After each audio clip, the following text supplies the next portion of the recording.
Fighter jets patrol the skies over Aleppo as President Assad's crackdown on Syria's second city continues.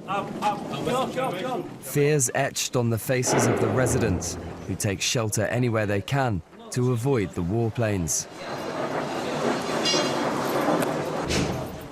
The jets, believed to be MiG fighters, have wrought untold damage on the city, pounding buildings and destroying homes, businesses and lives. Human rights groups say as many as 20,000 people have been killed since the uprising began in March 2011. The bullets and mortars raining down on the city do not discriminate. An Amnesty International report claims most of the dead are civilians, including children.